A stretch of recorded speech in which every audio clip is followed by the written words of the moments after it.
everyone. My name is Anna Lompriere and this is Jules O'Neill, and we are the Wayfinders for the Cornwall Memory Cafe Network. So we are so privileged today to have the glorious, gorgeous, authentic, down-to-earth powerhouse of a woman, Lynn, or Mama Lynn. I see your email, so I reckon some people out there know you as Mama Lynn. And from the Purple Angels, thank you so much for giving us your time, Lynn. We're gonna ask you, we're gonna pick your brain and everything about the Purple Angels. I'm really excited to meet Lynn. I've never met her before. I know a little bit about the Purple Angels as they are quite popular at some of the memory cafes. So hopefully this podcast is going to introduce the rest of the cafes who maybe don't know a lot about the Angels and maybe have never heard of Lynn herself. So yeah, let's get on with it. Really excited. Nice to meet you, Jules. Lovely to meet you, Lynn. So Lynn, I reckon then the best place to start is to tell us, you're the ambassador for Newquay. How did the Purple Angels come about and how did you become a Purple Angel? Do you know what? I'm not quite sure. And it makes me laugh that I do dementia awareness sessions because I forget so much it's untrue. I think I was at an Alzheimer's meeting training thing. Yeah. And there was someone there that mentioned Purple Angels or Purple Angel. And the Alzheimer's Society actually wanted me to do training for them.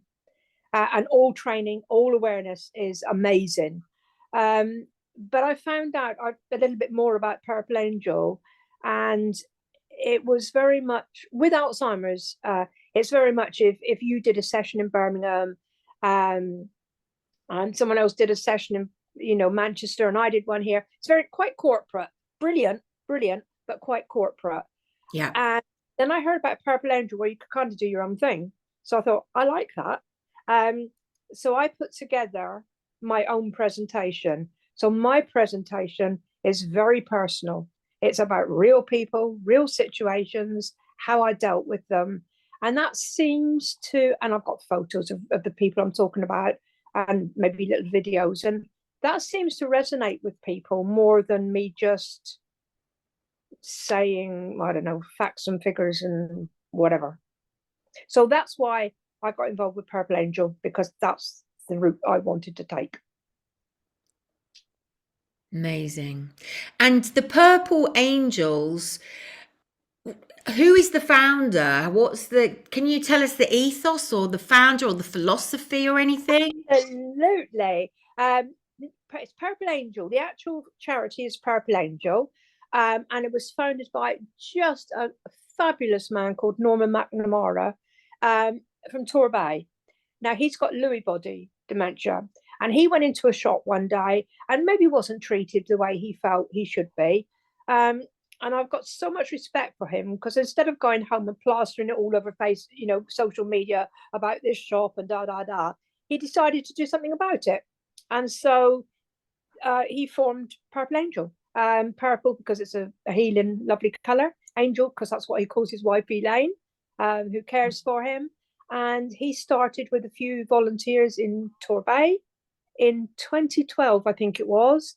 And now we're in 60 countries all around the world. Wow! I know, it's amazing. That's all through him. He zooms, he works hard all the time. He's not as well as he used to be, and he is pulling back now some. But my God, that man's a powerhouse. He's awesome, and he does Zoom meetings he never stops. Wow. So, and people kind of do it their own way. I think we are the only team. I've got a small team of volunteers now, and I think we're the only ones that do it the way we do it. In other words, if you want your certificate, you come and you listen to me for an hour and a half. Because most people give out information. Stop laughing. Give out information. and to businesses or cafes or whatever, say, I'll come back in 3 weeks, and if you can assure me that your staff have read all the information, you can have your sticker and your shout out on Radio Newquay and your so a lot of advertising comes with this, and that's my thank you to people for coming.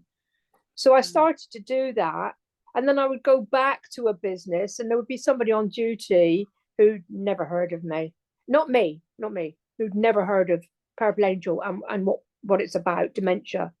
And I thought, I'm not having this. I'm just not having this. I'm not having people say that, yes, all their staff have had the information and read it, and get the advertising and get the perks out of it, when actually somebody could go into that cafe who's seen the sticker, thinks that they're going somewhere, who's aware and they're going to get treated, with care and kindness, and actually they're not. And I thought, I'm not having it. So the only way now is to come along to one of my sessions, and I know that everyone that has got a certificate and has got a sticker, it has actually done the session and is dementia aware. And that's right for them, and it's right for the people that maybe will come into their business, so that's the way it is now. And how you mentioned the sessions, so they're dementia awareness sessions, and that you do them with a lot of businesses. So how does the hour run? Could you give us an example with how you would run the hour? I have to say, Jules, it's an hour. I did one at the job centre just this last week, and it was 2 hours. And the manager was sort of looking at his watch, because I think we kept it just within 2 minutes to go. But a lot of that is to do, the sessions, how long they last, are very much to do with the people that are there. Yeah. Because I try and keep small groups, and that allows people to speak if they want to, because it's a heartbreaking disease. And once you start talking about it, and if other people want to talk about it, you can't just say we haven't got time. So, and they were a brilliant group at the job centre. But yeah, the sessions are an hour and a half. It's not just for businesses, Jules. It's for everybody. So, it's people come along and I love it when people come along and we introduce ourselves at the beginning and why you're here. And the people that say, I'm just here because I don't know anything about dementia and I'd like to know. I love those people, because that's what we want. We want people in the community to know about dementia. I mean, the job centre was funny, because when I said, that's how we normally start, we introduce ourselves and then you tell me why you're here. But I actually know why you're here. You've got no choice. You've been told to come along. You've got guns at your head. So we'll miss that bit out. So they just gave me so it's an hour and a half of real situations, and I'm just a bit passionate about what I do. So but it's not just for businesses, it's for we will go to businesses, because often it's hard for businesses to get all their staff to us. So we do the airport. I do all the awareness sessions at the airport. Wow. I love it out there. They're lovely. It's like my second home. The staff at the Newquay airport are amazing. And so I'm also on the accessibility forum at the airport, and for a small, sorry, were you going to say something? Oh, no, it's fine. Sorry. Because I will just go on forever. You go on, it's brilliant. Go on. The accessibility forum at the airport are amazing. They're a small airport, and they strive all the time to give passengers the very, very best experience. And so they have the accessibility forum, which I'm part of, but there's people there that are maybe in wheelchairs, and people there that are maybe representing autism, all different. And we'll walk the course, and we go on a plane to see how easy it is to get on a plane, and all that. They're so committed to making it an amazing airport, for everybody. I love going there. And we also, apart from that, as I say, I go and do theirs. We go and do the hour and a half sessions there as well. And it's just like home. I've done several sessions there now, and it's just lovely going back, seeing people that I know. We did one a couple of weeks ago, and a guy came in, and I said, Sean, you're not supposed to be here. And he went, I know.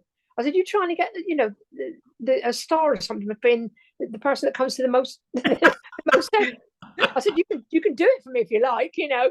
And he laughed, and but he asked questions that he hadn't asked before. So when people come back twice, come on, there's something going on, isn't there? You know? Well, what I was amazed at is when I first met you, I came to the hotel in Cornwall, and I was just blown away by the mixture of people that were there. So there was a few professionals, there were people, carers that actually worked in care homes, and then there were people from the public who were caring for a loved one. And what was brilliant, what really warmed me to you, and why I've been singing your praises so much, is it seemed to be able, what you were sharing, it was for everyone. So there was the emotional stories and the insight into this illness, this disease, and also really inspirational tools as well, to understand how to manage it and how to live with it, or be with somebody. So it was amazing. And I think what's really fascinating, hard, is that pretty much everyone is going to brush shoulders with it. It affects everyone in one way or another, doesn't it? That's the thing. You will know someone that has memory loss or dementia, or or even is a carer. Every one of us knows someone. Yeah, and it's just about recognizing, even if you're walking down the street, and you having an awareness about somebody that maybe you think, maybe that person. I'll just go and say hi. How are you? And I do that anyway. So I just so do I. Random people in the street, and so it's great, because some people look at you and smile, and I just look at some people and think, do you know, I might be the only person that's spoken to you today. And then some people look at me as if I'm mad, which I am. But but I do that. I talk to people. So if I saw somebody I would recognise somebody in the street that I would have a pretty good idea if they've got dementia. And they're very vulnerable. People with dementia are very, very vulnerable. We need to help them. We need to have a community that looks after them and and cares for them. And at the end of my sessions, sometimes I forget, and it annoys me when I do, but at the end of my sessions, I try to remember and say, thank you all for coming, but it's not, I haven't just done the session for you. All of those of you who are caring for someone who's living with dementia, I'm now on the journey with you. So everybody's got my home phone number, everybody's got my email address, and anybody can call me. If you're having, Lewis used to hallucinate. I care for my ex-husband, who I love dearly, who's got later stage frontal lobe dementia. And at the beginning of his diagnosis, he had hallucinations, and we were up every night for months and months. I'm lucky. I did it as a living, so I have had some tools and ways to deal with things. And some of that is swearing sometimes when he doesn't know, but that's okay. But people don't. If something like that is happening at 3 o'clock in the morning and you don't know what to do, what do? You can't ring a doctor. You can't ring. You can ring me. I mean, okay, I won't have my hearing aids in or my teeth in, but I'll be on the end of the phone. And it's like, and you're talking to someone who knows. And I might not be able to solve the problem or solve what you're going through. I'd come round if I was close enough, but I don't drive. But I'm there, and I'll listen, and I'll give help if I can. So yeah, because it's no good opening that Pandora's box, especially for people who are caring for people with dementia, and then say, bye, thanks for coming. You'll be in the News and Trader next month. Keep your eye out for your name. It's a Pandora's box you're opening. It's heartbreaking. And the poem I end the session with is real smacking hard. You know the poem off by heart? No. Which poem is this? I was going to say, can we find the poem? I'm so annoyed I don't know it off by heart. Have you? Can I look it up on the internet while we're talking? I don't even know it. No. Maybe. Dementia Is it the one about the carer, about being? If you about want the to pause, person- I can get it. I know exactly where it is. Do you want All to right. do that? Yeah. Can you read us the poem?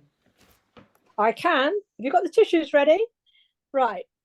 I started out very slowly, so you won't even know I'm there. You become a little forgetful, but you don't seem to care. Then I begin to up the ante, for I'm never satisfied. You forget how to drive, or even about the ride. I want you to forget how you once loved to cook. I want you to forget how you once read a book. I want you to forget your loved ones' names, special places, and things.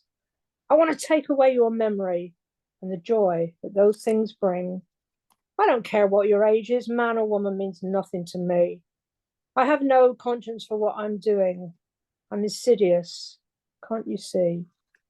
Until they find a cure for me, I will go on my merry way, looking for my next victim, who I'm sure I'll find today. Then I will seep into their memory, just a little at a time. I'm vicious and relentless as I continue to commit my crime. I will leave them with a blank canvas where pictures once were stored. I will rot their conscious mind of all the things they once adored. I'm on a feeding frenzy and they are my perfect host. No amount of medicine can stop me. I just love to boast. I will tear apart their family. They won't even know what to do. There is nothing that can mend their loved ones. There is no special glue. I will leave them broken and battered, a shell of whom they once were. And all that they remembered now will just be one big blur. Yes, I wear my disguises and I'm out to win my game. So I will show you no mercy, for dementia is my name. Wow. Very powerful, isn't it? Very. Oh, Yeah. bless you, Lynn. That's got me and Jules. We're both feeling it. Mm. It is. It's a very, very cruel, and I think I think we're terrified of it, aren't we? Yeah. And I think, a lot of the people that I've spoken to that have a diagnosis within the family, a lot of the time families move away because they are scared and they can't face it in their dad or their mum. Yeah. They don't want to talk about it. They don't want to. I've had, carers, usually wives or husbands, who, mentioned, especially adult children, they say things like, oh, you're making it out worse than it is. And I think a lot of the times that's the fear of seeing this in your mum or your dad or your loved one, isn't it? It's such a awful thing to go through and to witness, to see that person and this happen to them. So yeah, it's yeah. Yeah. It is, and it's that acceptance for me, working because I do the sessions. That's a small bit, I suppose, of what I do. I support people, and one of the sad things, if you like, is getting people to acknowledge that they have got dementia, or getting loved ones to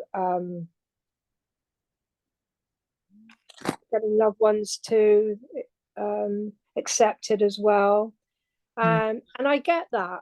Why would you, it's hard to accept that you've got a heartbreaking disease that there's no cure for. There's no medication really. There's a bit of medication that will stabilize it a little bit, mostly usually for Alzheimer's, and not all the other dementias. And it's pretty damn scary. And that's why people need to have the information. The other thing I find really hard to get people to try and practice and do is to live in the world of the person with dementia. So, Jules, if that was you and you were saying to me, today's Christmas Day, then isn't it great? I'd be saying, yeah, fab, I'll come and help you put the decorations up later. You know, live in their world. I wouldn't turn around and say, what are you talking about? It's August. You know, people find it hard to not try and correct people with dementia. And my sessions are all about keeping it calm, keeping the person happy, you know, not telling them they're wrong, and things like that, you know. So, but that's probably the hardest thing for people to do.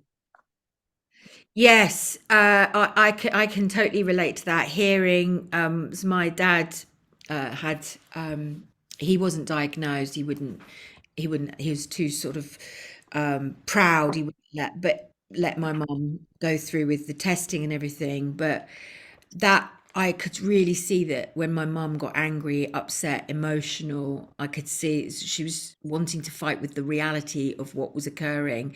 I.e., you know, my dad was saying one thing, it's, no, I've told you this before, or this isn't, you're wrong, Frank, and all of that. And I've witnessed that too as well. It's in my own family, and it's people just, it's hard for people to sort of see almost that person's changed, and you have to accept that, don't you? It's like you can't not rely, but you can't think of the person that they were. Things have changed, and you must accept that. And it's the disease, it's not the person. I mean, I'm not in a boasting way. I've had lots of practice, which is why, but I'm very, very good at doing that. And thank goodness I am, because it makes my life a whole lot easier. And that's what I try and say to carers. If you can just go along with it, unless they're going to hurt themselves or hurt somebody else, if you can just go along with what they're saying, it makes your life easier. Because once you start locking horns, and it escalates. So, you know, I mean, I remember my mum saying to me one day, my mum and dad both lived with me until they died at home with me, and I was so lucky to have a team of carers, and we all worked together, and they both, actually I'm sitting on my mum's bed now. But I was just so lucky that they were able to. And my mum said to me one evening, she had vascular dementia, have you seen Sam? Well, Sam was her oldest brother. She was so proud of him. He was a drum major in the army, and to her that was way high, you know. And she came from a big family, and she said to me, have you seen Sam? And I went, no, Mum, I haven't. So she said, he's home on leave. And I said, I'll run into him later. Anyway, I put her to bed, and the next morning she said, did you see Sam? I know, I've forgotten. She said, did you see Sam last night? And I went, no, I didn't, Mum. And you're thinking all the time, what can I say? I said, I didn't, Mum, but you know what it's like. He's in the army. They get a phone call, they've got to go. So I said, he's probably been called back to barracks. I said, I'll see him next time he comes home. I did not say to her, what are you talking about, Mum? He died 12 years ago. Why would I do that? Why would I do that? You know? Because to do that, I'm calling her a liar, because she's just told me she's seen him. So if I'm calling her a liar. I'm going to upset her, and just why do that? Lie. I'm a great believer in lying and swearing. Lying. No, you know, if it's lying in a sense, though, is it? Because in their reality, it's not lying, because they've gone back to that memory and that instance in their life. They're remembering. They're not making things up. They're remembering moments. Real. It's so real to them. So go along with it. Don't try and correct them, because I just think that's cruel. I really do. I remember years ago when I first started, back in the 70s, I started working in the homes, and we were told then we had to be honest. We had to tell them the truth. And that was the thing then. And I always refused to. How I never got sacked, I don't know to this day. But I refused to do that. And now, thank God, in most places, you don't have to. Although I did hear of a home the other day where they do still tell the sort of truth. And in some cases, that's fine. You know what I mean? But nothing that my whole job with Lewis is to keep him happy and pain free. Yeah. So if for instance he spilt a drink, I was sitting next to him and he spilt a drink, I'd go, oh, do you know what? I just get more clumsy by the day, don't I? I will take blame for that. I'm not gonna say to him, oh my God, why have you, I will take the blame for that. Because I know I'm taking the blame. It's a bit of a game, really, isn't it? You can make it way less stressful than you think it's going to be. So now he's laughing because he thinks I'm a clumsy person, and I'm thinking the things I have to do. But anyway, to keep him happy. But it's better than locking horns and starting anxieties and it just escalates. It just breaks my heart when people do that. Yeah. So yeah, you mentioned that you've got experience as a carer professionally when working with people with dementia, and your mum and with your dad, and then obviously Lewis, your husband. Do you feel like things are getting better in terms of, learning about dementia, the kind of support we're getting and the information out there? Or do you think, there's a lot to improve, and what would you say really needs to be improved? Gosh. Sorry, that's a lot of questions there, isn't there?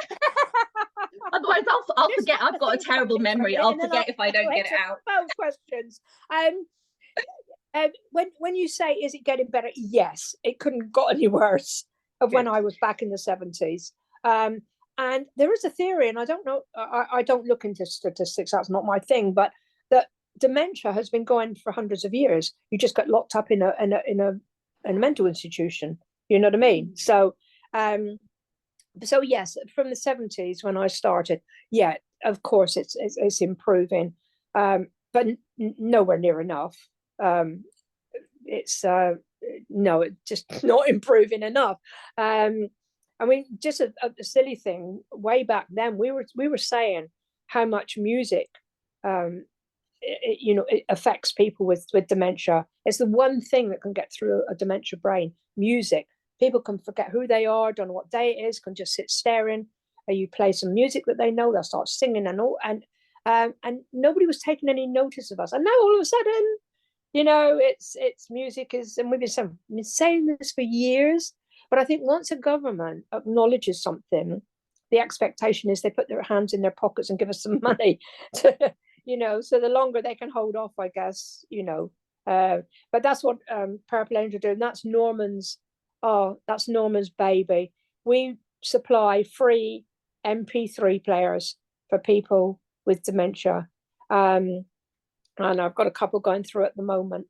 Lewis has got his one, and he went.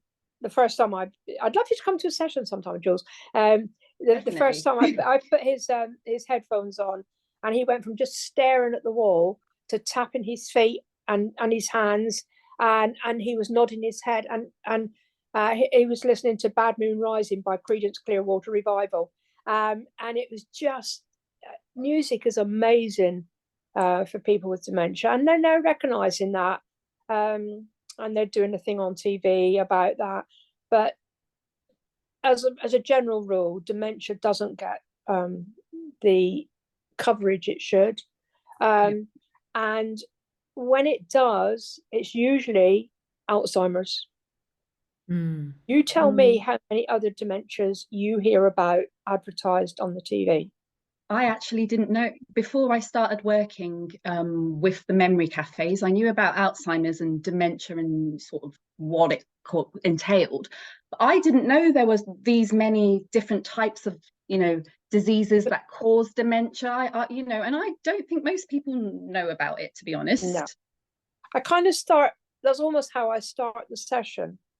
And I say to people, how many types of dementia do you think there are? And people should sort of say 4, 5, 7. And I went, well, it depends where you Google and everything. I think between like 1 and 400. And everybody goes, what?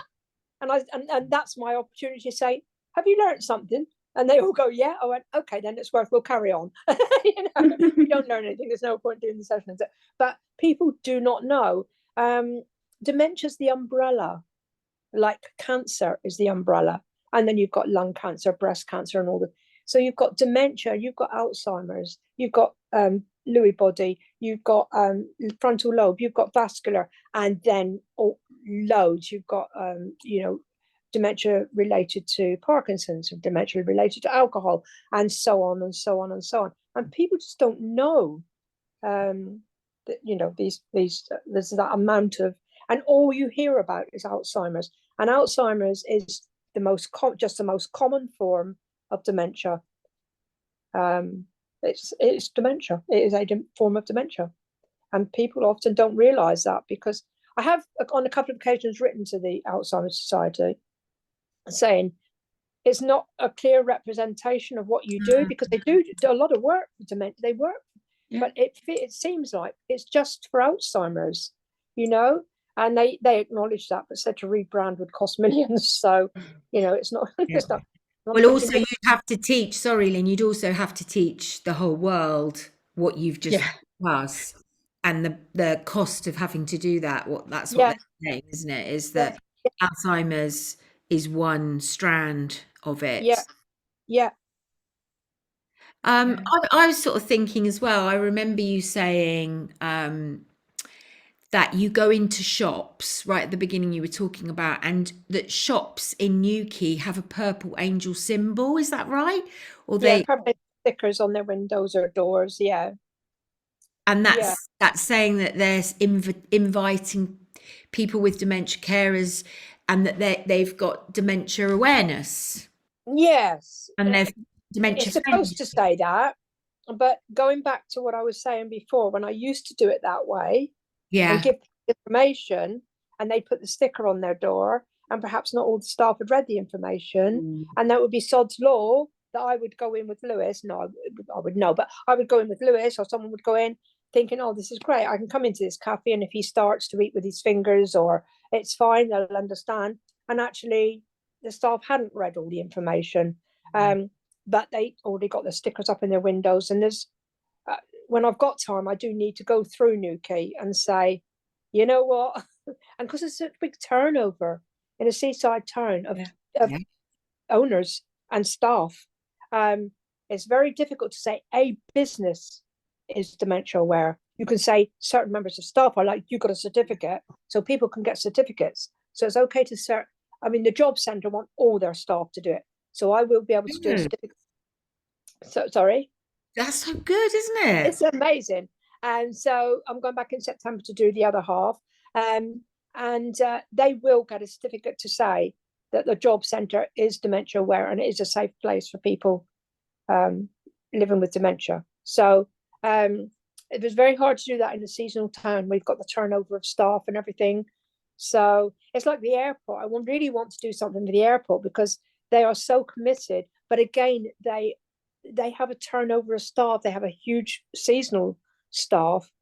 So I think we're going to come up with some kind of certificate that says, for instance, Cornwall Airport and Newquay are continually working towards becoming Purple Angel dementia aware. I just think they should have some recognition for the fact that they are investing in this, Yeah. Or maybe it's like a first aid certificate as well, is that, you have your training, and then 3 years later it needs upgrading. It needs, there's new information to learn. You have a nominated person as well, sometimes you have, so at least there's always a person working there. I mean, maybe with small businesses that doesn't work as well, but with larger ones, there's always at least one, professional there, or worker that has an understanding. So if there is an issue, or someone is there, that they're struggling, a member of staff could go to that person and say, I think that person might need some help, or I don't know, that might work. That has been talked about before, that people would I can't remember where it was, but people would have, might have been Holywell Bay holiday park, that they would have somebody in each section that was a nominated person. But what happens if that person's off sick, if that person's on holiday? So again, I have to be very careful when I say that people are dementia aware if they haven't actually been to the session. If you're relying on one person to to do that, that's not always going to work either. But it's ideas, you know. We'll try it. We'll try anything really. I said when I went to the last forum at the airport and we were introducing ourselves, and I'm just a bit passionate about this, and there was people there that I'd not seen before, and I actually said, do you know what, I don't drive, but if somebody supplied the rocket, I'd go to Mars and do a session. I really would. I'd go anywhere. Because originally it was just Newquay. I was just going to do it for Newquay and make Newquay a dementia aware. And then I've met people like you, and other people have come, and Lapa Valley, for instance, are interested in one day after the park closes, having all their staff and me going down and doing a session for Lapa Valley staff. Wow. You know, that's people who care. You know, I don't know, have you ever been to Newquay when the land train's on? We've got a land train in Newquay. No, I didn't know about that. Yeah, it's lovely with Mark and Harry. They've got their land train, and obviously it's got lots of carriages. And obviously in the summer, people want to get places, and there's the land train chugging along the streets. But Harry and Jack, who own that, they have been to one of my sessions, and every time I see people on Facebook putting things about like the bloody land train, they had to be somewhere and everything, and I just pop a little thing in there and just say, do you know what? They're the eyes and ears of Purple Angel, because they travel around all the time, and if someone goes missing, they would be one of the first people I would go to with a photo and say, do you know this person? Because they might well know that person and where they live, and they've seen them out while they've been out on the train, so yeah, I love them. But that's what it's about. It's getting the community aware, but yeah. So we're going to finish now, and wanting to just round up really by saying you've been sharing this knowledge, Lynn, with anyone can come and learn about this, and really what you're saying is everyone needs to. So if you're listening to this and you think, oh, Lynn sounds amazing, you can be a carer, you can be somebody that's living with dementia. Do you invite people? That's more difficult. If somebody who is living with dementia wants to come along, and I've had a couple, I do have to explain to them that it's quite hard hitting, and I need to care for them. Do you know what I mean? Almost traumatic, you would say, almost, isn't it? Because you're learning what is coming almost. Yes. And and yes, we have fun, and there's some fun bits in the session, but it is hard hitting. I don't wrap it in cotton wool, and so I have to be very careful that people who have got dementia and want to come along that really understand that. And I will then say to them, if you feel that would be too much for you, if you'd like me to meet up with you and we can have a chat, then we'll do that. But I had a lovely couple come to a session a couple of months ago, and first of all, the lady said she wanted to come along because she was concerned about her husband, and then she said to me, actually, my husband wants to come along as well. So I went through all the care bit, and she said, I think we'll be all right. And they came along. Oh my God, they were an amazing couple, because it turned out that they both were a little bit worried about each other. And they afterwards, they'd learnt so much, but they were very early stages. And they took it on board as being something really positive, that now they kind of knew sort of some of the things that were maybe in the future. But it's very traumatic for somebody who is actually living with dementia. But apart from that, everybody and people who have got businesses will come to you. If you can't get your staff to us, or you can't get to us, trust me, I'll find you. Wherever you are, I'll find you. No, seriously, if you want us to come along, we're doing one of the estate agents in Newquay soon. They want all their staff, so that's 2 sessions. That's where it's hard sometimes to do businesses. You have to split the team and go in twice. That's absolutely fine. I'll go in 10 times if that's what it takes. So we're now we're not just sticking to Newquay. So wherever you are, if you can get me there. Hale. Our head office is Hale, so maybe we can get you there. Absolutely. Absolutely. I've got a couple of drivers. Obviously, some of the volunteers work, but I've got a couple of drivers, and I usually like to bring one volunteer with me. Yeah, absolutely. Amazing. You name the day and the time, and I'll be there. Just to say, really, that was really interesting and really great to find out, you know, that you do these sessions. I think it's really necessary. And I think you're doing an amazing job. You know, you're making changes, positive changes for people right now in Newquay and Cornwall, you know, that are going through this. So, and at the same time, being a carer yourself for your husband. So it's I don't know how you get all the energy. If we can clarify, he's my ex-husband, Jules. Wow. Even more you. impressive, actually. I actually love him more now than I did when we were married, but that's another story. Wow.